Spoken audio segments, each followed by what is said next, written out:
Hello दोस्तों, स्वागत है आपका इस बिजी चैनल में। तो दोस्तों आज के इस वीडियो में बात करने वाले हैं बीए, बीकॉम, बीएससी का अगर आप रजिस्ट्रेशन करते हैं और रजिस्ट्रेशन के करते समय हमको कौन कौन से डॉक्यूमेंट्स की आवश्यकता होती है वो मैं आपको इस वीडियो के माध्यम से बताने वाला हूं, क्योंकि आपके मन में बहुत सारा कन्फ्यूजन है कि जब हम बीए, बीकॉम, बीएससी का रजिस्ट्रेशन करने जाते हैं तो हमको कौन कौन से डॉक्यूमेंट हमारे साथ में ले जाने हैं। ये सारी चीज़ें हम इस वीडियो के माध्यम से देखेंगे।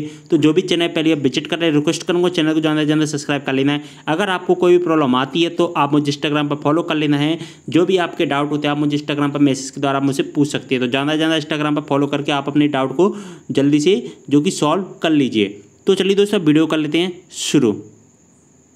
तो दोस्तों जब भी हम अपना रजिस्ट्रेशन करते हैं दोस्तों वीडियो को पूरा देखना है, बिना स्किप किए देखना है। अगर आप स्किप करके देखोगे तो आपको कुछ भी समझ में नहीं आएगा, तो इसलिए आप वीडियो को पूरा देखना है और जो भी आपके डाउट होते हैं आप मुझे कमेंट बॉक्स में ज़रूर बताना।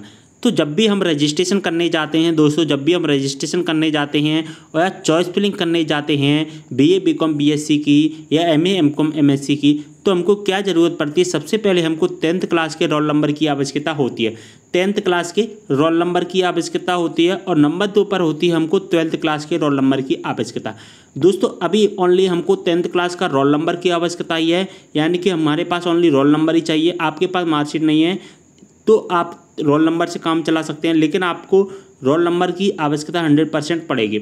12th क्लास का भी रोल नंबर चाहिए हमको। अभी हमको मार्कशीट की कोई भी आवश्यकता नहीं है, लेकिन जब 10th क्लास की मार्कशीट की आवश्यकता हमको तब पड़ेगी जब हम नेम डालते हैं, फादर्स नेम डालते हैं, डेट ऑफ बर्थ डालते हैं। तो जो 10th क्लास की मार्कशीट में जो नाम दिया गया होता है, जो फादर्स नेम दिया गया होता है, जो डेट ऑफ बर्थ दी गई होती है, हमको ओनली वहीं फिल करना होता है। इसलिए हमको 10th क्लास की मार्कशीट की आवश्यकता पड़ जाती है, लेकिन हमारे पास रोल नंबर होना चाहिए। अगर आप एमपी बोर्ड के स्टूडेंट हैं, अगर आप एमपी बोर्ड के स्टूडेंट हैं तो आपके 10th क्लास के रोल नंबर और 12th क्लास के रोल नंबर से आपका काम हो जाएगा। लेकिन अगर आप अदर स्टूडेंट हो यानी कि अदर बोर्ड से हो तो आपको मार्कशीट लानी होगी 10th क्लास की और 12th क्लास की मार्कशीट। ओके, अब हम आगे देखते हैं कौन से डॉक्यूमेंट्स की हमको ज़रूरत पड़ती है दोस्तों। तो दोस्तों इसके बाद हमको ज़रूरत पड़ती है नंबर 3 पर, वो है समग्र आईडी, यानी कि हमारे पास में समग्र आईडी होना चाहिए। समग्र आईडी ऐसा नहीं है कि कंपलसरी है। अगर आपके पास समग्र आईडी नहीं है तो उस कॉलम को छोड़ भी सकते हैं, क्योंकि उस कॉलम को कंपलसरी नहीं किया गया है। लेकिन किसी किसी कॉलेज में क्या होता है दोस्तों, बिना समग्र आईडी के जो कि एडमिशन नहीं देते हैं। बहुत सारे कमेंट आए हैं, 3-4 जो कि स्टूडेंट्स के मेरे पास कमेंट आए थे और उन्होंने बोला सर हमने समग्र आईडी जो कि अप्लाई नहीं की थी रजिस्ट्रेशन फॉर्म में, तो हमारा कॉलेज में फॉर्म है जो कि कैंसिल कर दिया है। तो दोस्तों मैं आपको सजेस्ट करूँगा कि समग्र आईडी को 100% डाल दीजिए, जिससे क्या है आपको कोई भी प्रॉब्लम नहीं होगी फ्यूचर में। तो आप समग्र आईडी डाल दीजिए। समग्र आईडी आपके पास होगी, आपकी फैमिली की जो आईडी होती है उस समग्र आईडी कहते हैं। इसके बाद हमको जीमेल आईडी की आवश्यकता पड़ी है। अगर आपके पास में जीमेल आईडी नहीं है तो आप इसे छोड़ सकते हैं। जीमेल आईडी की हमको ज़्यादा आवश्यकता नहीं पड़ती है। जीमेल आईडी ओनली उसी काम पर ली जाती है जब आपका रजिस्ट्रेशन नंबर खो जाता है या कोई जानकारियाँ आती है, तभी आपको जीमेल आईडी का यूज किया जाता है, अन्यथा जीमेल आईडी का कहीं पर भी यूज नहीं किया जाता है। तो अगर आपके पास जीमेल आईडी नहीं है तो आप इसको छोड़ भी सकते हैं। इसके बाद हमको ज़रूरत पड़ती है, जो सबसे ज़्यादा इंपॉर्टेंट रोल करता है हमारा रजिस्ट्रेशन करते टाइम पर, जो सबसे ज़्यादा रोल निभाता है हमारा, वो होता है 5 नंबर पर, वो होता है हमारा मोबाइल नंबर। अगर हमारे पास मोबाइल नंबर नहीं है तो हम अपना रजिस्ट्रेशन किसी भी हालत में नहीं कर पाएंगे। तो हमारे पास में 5 नंबर पर मोबाइल नंबर होना चाहिए। और दोस्तों मोबाइल नंबर ऐसा होना चाहिए, वो चालू होना चाहिए मोबाइल नंबर, यानी कि ऑन होना चाहिए, क्योंकि उस पर क्या होता है रजिस्ट्रेशन में ही हमारे पास में एक OTP सेंड की जाती है और वो OTP दोस्तों 4 अक्षर की होती है। और जो मोबाइल नंबर ऐसा होना चाहिए जो हमारा जब तक एडमिशन नहीं हो जाए, जब तक हम जिस कॉलेज में चाहते हैं उस कॉलेज में एडमिशन नहीं हो जाए, तब तक वो मोबाइल नंबर चालू रहे, ऐसा मोबाइल नंबर हमको रजिस्ट्रेशन में डालना है। क्योंकि वही मोबाइल नंबर हमको चॉइस फिलिंग में भी काम आएगा और वही मोबाइल नंबर हमको एडमिशन के टाइम पर भी काम आएगा। तो इसलिए दोस्तों ध्यान रखें, वही मोबाइल नंबर डालें जो आपके पास में रहता है, आपके पास में चालू रहता है हमेशा। ओके दोस्तों, उम्मीद कर रहा हूँ जानकारी समझ में आ रही होगी। तो वीडियो को ज़्यादा से ज़्यादा लाइक एंड शेयर कर देना है, दोस्तों के साथ में भी शेयर कर देना है, और कोई भी प्रॉब्लम आती है तो मुझे कमेंट जरूर करना। इसके बाद में हमको ज़रूरत पड़ती है दोस्तों, वो होता है हमारा 6 नंबर पर MP डोमिसाइल। दोस्तों मैं जो भी आपको बता रहा हूँ वो ध्यान से सुनना है, वीडियो को पूरा देखना है। अगर आप स्किप करोगे तो आपको नहीं समझ में आएगा। तो आपको कौन कौन से डॉक्यूमेंट्स की आवश्यकता है मैं सारी चीज़ें आपको बताऊँगा। तो दोस्तों हमारे पास होना चाहिए MP का डोमिसाइल, यानी कि डोमिसाइल का मतलब होता है दोस्तों, मैं हिंदी में बता देता हूँ क्योंकि बहुत सारे स्टूडेंट जो नहीं समझ पाते हैं। तो मूल निवासी प्रमाण पत्र हमारे पास क्या होना चाहिए दोस्तों, मूल निवासी प्रमाण पत्र होना चाहिए। यानी कि इसका मतलब है कि आप एमपी के ही स्टूडेंट हैं या एमपी के अंदर ही रहते हैं, तभी आप इस फॉर्म को अप्लाई कर पाएंगे। यानी कि जो स्टूडेंट बाहर के हैं, जो एमपी के नहीं हैं, यानी कि अगर आपने मूल निवासी में मध्य प्रदेश के मूल निवासी वाले कॉलम में अगर नो कर दिया है तो आप केवल रजिस्ट्रेशन तो कर पाएंगे। दोस्तों ध्यान से सुनना इस कॉलम को, आप रजिस्ट्रेशन तो कर पाएंगे अगर आपने नो कर दिया है, तो इसके बाद आप चॉइस फिलिंग नहीं कर पाएंगे। चॉइस फिलिंग के लिए आपको सीएलसी राउंड का वेट करना होगा। सीएलसी राउंड में आप जो कि चॉइस फिलिंग कर पाएंगे। लेकिन अभी आप फिलहाल डोमिसाइल होने पर आप जो कि चॉइस फिलिंग भी कर पाएंगे, एडमिशन भी कर पाएंगे, क्योंकि फॉर्म में फर्स्ट राउंड सेकंड राउंड होता है ना दोस्तों, वो ओनली एमपी के स्टूडेंट के लिए होता है, ओनली एमपी के स्टूडेंट के लिए होता है। जो एमपी के बाहर के स्टूडेंट हैं उनको सीएलसी राउंड का वेट करना होगा। ओके दोस्तों, और एमपी डोमिसाइल यानी कि मूल निवासी प्रमाण पत्र हमारे पास होना चाहिए। जब आप एडमिशन लेने जाओगे तो हमारे पास एमपी डोमिसाइल होना चाहिए, उसको वेरीफाई किया जाएगा। ओके, इसके बाद में आता है हमारा 7 नंबर पर कास्ट सर्टिफिकेट। कास्ट सर्टिफिकेट की किसको आवश्यकता होती है? एक ओबीसी को आवश्यकता होती है, एससी कैंडिडेट को आवश्यकता होती है, एसटी कैंडिडेट को आवश्यकता होती है।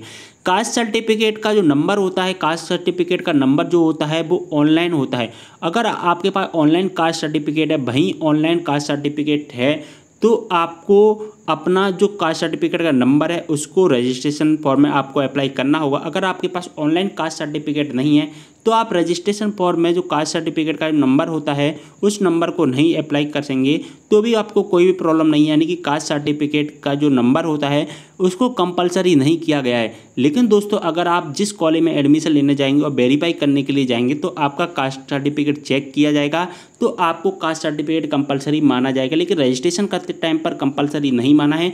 रजिस्ट्रेशन करते टाइम पर ओनली येस नो का ऑप्शन आता है, तो वहाँ पर आप येस कर दीजिए। लेकिन जब आप वेरीफाई कराने जाएंगे अपने डॉक्यूमेंट्स को तो आपको कास्ट सर्टिफिकेट की आवश्यकता 100% पड़ने वाली है। ओके, इसके बाद में हम बात करते हैं इनकम सर्टिफिकेट की दोस्तों। तो इनकम सर्टिफिकेट को किस किस की आवश्यकता पड़ती है? जनरल कैंडिडेट हो, चाहे हमारा ओबीसी का कैंडिडेट हो, चाहे हमारा एससी का कैंडिडेट हो, चाहे एसटी का कैंडिडेट हो, इनकम सर्टिफिकेट की हमको आवश्यकता पड़ेगी दोस्तों।